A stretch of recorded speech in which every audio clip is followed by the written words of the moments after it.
آزادی کی سانس جی رہے ہیں، آزادی کی زندگی جی رہے ہیں. آپ کو اس جبر اور قہر کا سامنا نہیں ہے. میں نے تو یعنی ان دنوں جتنے اخبارات دیکھے، جتنی خبریں دیکھی، مجھے یہاں ہمارے ساتھ جو ہندو رہ رہے ہیں وہ ہمارے بھائی ہیں، اس ملک کے شہری ہیں، کرسچن رہ رہے ہیں، جو مختلف نظریات کے اور مختلف مذاہب کے لوگ ہمارے یہاں رہ رہے ہیں.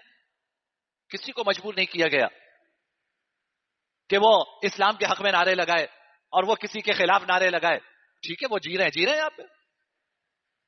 ہماری فوج جس طرح مسلمانوں کا تحفظ کر رہی ہے، اسی طرح وہ ہندوؤں کا تحفظ بھی کر رہی ہے، وہ کرسچنوں کا تحفظ بھی کر رہی ہے. وجہ یہ کہ یہ سب پاکستانی ہیں، یہ ایک قوم ہے، ایک وطن کے رہنے والے ہیں. لیکن یہ آزادی آپ کو وہاں نصیب نہیں ہے. آپ میں سے بہت سارے لوگ ہوں گے، میرے بھی رشتے دار وہاں رہ رہے ہیں، لیکن اتنے سہمے ہوئے، اتنے ڈرے ہوئے ہیں کہ کوئی واٹس ایپ پہ میسج نہ کرو ہمیں ان دنوں. وجہ یہ ہے کہ اگر واٹس ایپ پہ کوئی میسج پاکستان سے وہاں جائے گا تو ان کی شامت آ جائے گی. کہتے ہیں جو بات کہنی ہے دبئی میں کسی رشتے دار کے پاس پیغام بھیجو، وہ دبئی سے ہمیں پیغام بھیجے گا. پاکستان سے اگر براہ راست میسج گیا تو ان کے لیے زندہ رہنا مشکل ہے. یہ غلامی کی زندگی ہے.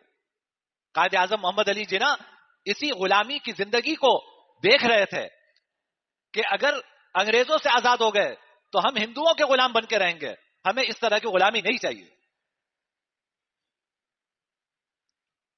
آج ہندوستان کی یونیورسٹیوں میں کوئی مسلمان اعلیٰ تعلیم حاصل کر کے دکھا دے، آپ ذرا اعداد و شمار نکال کے دیکھیں کہ وہاں کی یونیورسٹیوں سے ڈاکٹر بن کے کتنے مسلمان نکل رہے ہیں.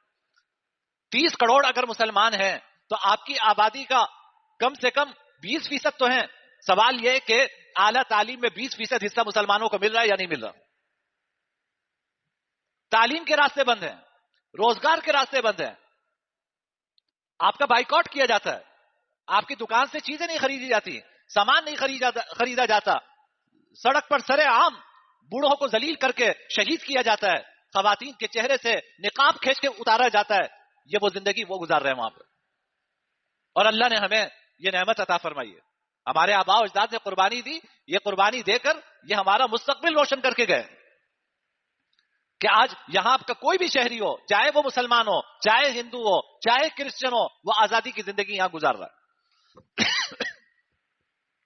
تو اس وقت ثابت قدم رہنے کی ضرورت ہے، گھبرانے کی ضرورت نہیں ہے.